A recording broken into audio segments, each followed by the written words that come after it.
video, show you how easy putting the inserts in are. Yes, these tabs are a little fragile, being resin. Just take your time, be careful with them.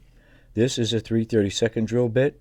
I kind of use it for a pilot hole, so I'll come in here and just by hand, gently, just going through there, and I make a pilot hole like that. There we go. Now I come back with the 7/64. That's the size you need for the inserts. And again, just take your time. I don't even need a pin vise, even though they help. And there we go. We're all the way through. I just kind of back it out like this, just to get all the material out of the way. Okay, good to go. Now we have our insert. And just put it right here. Okay. There we go.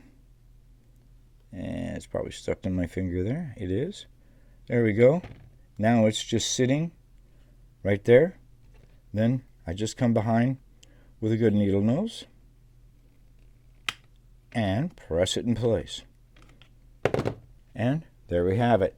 It's in there. And then now you just have your screws or whatever, the mounting screws, and they're easy to go in.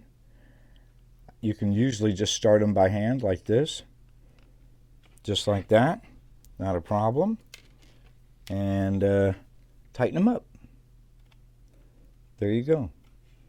Just that easy. Sometimes when you press down on the top of the insert, you might score the brass or whatever, and the screw might be a little tight initially, but you'll get right through it and it'll go all the way.